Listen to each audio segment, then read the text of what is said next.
तुमच्या आयुष्यात अचानक अडथळे येत आहेत का? कर्ज कमी होत नाही का? घरात शांतता नाही का? किंवा तुम्हाला असं वाटतंय की कोणीतरी नकारात्मक शक्ती तुमच्यावर प्रभाव टाकते, मग हा उपाय तुमच्यासाठीच आहे. आज मी तुम्हाला असा एक उपाय सांगणार आहे, तो स्वतः संतांनी सांगितलेला आहे आणि ज्यामुळे पितृदोष, कर्जबाधा, नकारात्मक ऊर्जा आणि भूतबाधा सुद्धा दूर होऊ शकते. आणि हा उपाय आहे हनुमानजींना पिंपळाच्या पानांची माळ अर्पण करण्याचा.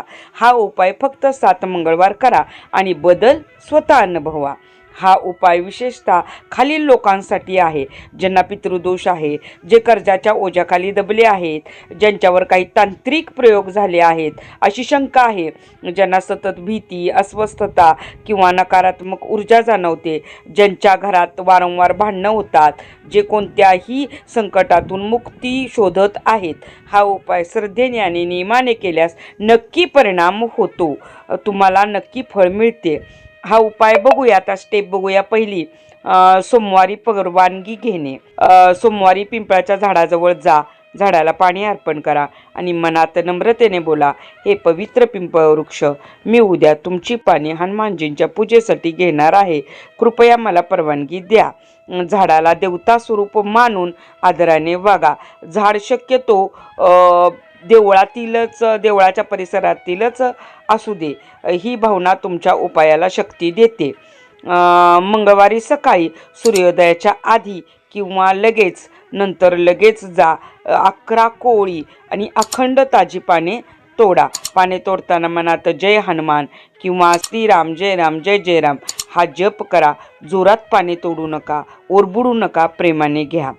त्याच्यावर राम नाम लिहिणे. प्रत्येक पानावर चंदन किंवा हळदीने श्रीराम श्रीराम किंवा नुसते राम लिहिले तरी चालेल. राम नाम हे सर्व संकटावर विजय मिळवणारे आहे. लिहिताना पूर्ण एकाग्रता ठेवा, हे खूप महत्त्वाचे आहे. आता चौथी स्टेप म्हणजे माळ तयार करणे. 11 पानांची माळ तयार करा. माळ बनवताना घाई करू नका.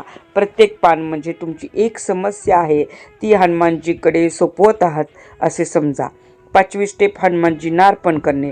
लाल वस्त्र अंथरा, लाल कपडे घाला, मोहरीच्या तेलाचा दिवा लावा, गोड नैवेद्य ठेवा.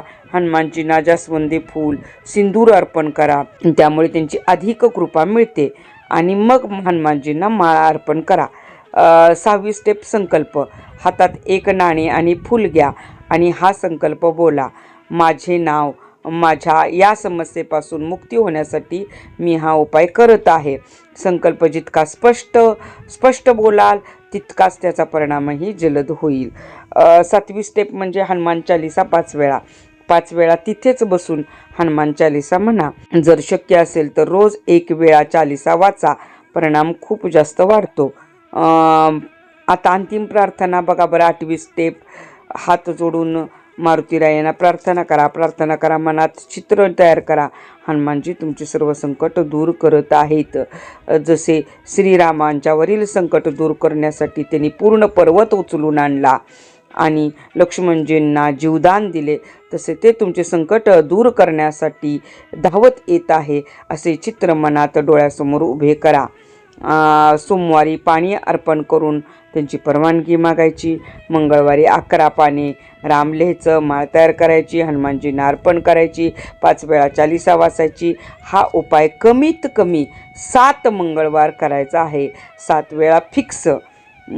याचे फायदे काय होतात? तुमचे पितृदोष कमी होतात, कर्जमुक्तीचा मार्ग तयार होतो. म्हणजेच जादाचे पैसे तुम्हाला वाढवून मिळवण्यासाठी काहीतरी तुम्हाला मार्ग मिळतो.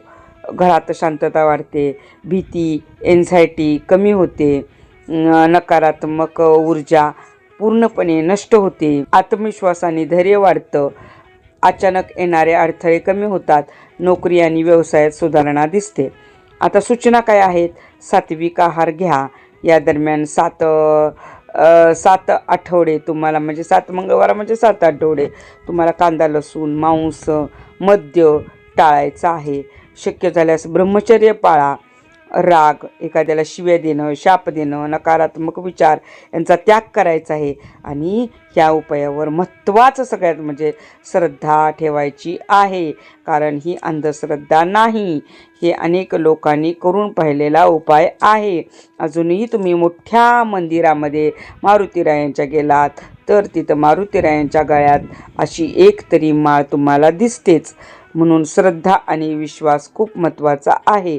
उपाय करताना मोबाईल, गोंधळ, विचलित करणाऱ्या गोष्टींपासून दूर राहा. श्रोते हो, असे प्रभावी आणि अनुभवातून सिद्ध झालेले उपाय तुम्हाला माझ्या या चॅनेलवर नेहमी मिळतील. येथे तुम्हाला तुमच्या अनेक समस्यांसाठी सोपे व परिणामकारक असे खरे उपाय मिळतील. तुमच्या प्रत्येक कमेंटला उत्तर देण्याचा मी प्रयत्न करते. तुमच्या सूचनांचा योग्य विचार केला जातो आणि सर्वात महत्त्वाचे म्हणजे तुमचा वेळ या चॅनेलवर कधीच वाया जाणार नाही याची ग्वाही मी स्वतः देते. म्हणूनच हा व्हिडिओ जास्तीत जास्त लोकांपर्यंत शेअर करा, चॅनेल लगेच सबस्क्राईब करा आणि बेल आयकॉन दाबायला विसरू नका. कमेंटमध्ये नक्की लिहा जय श्रीराम. आपल्या सर्वांवर हनुमानजींची कृपा राहो.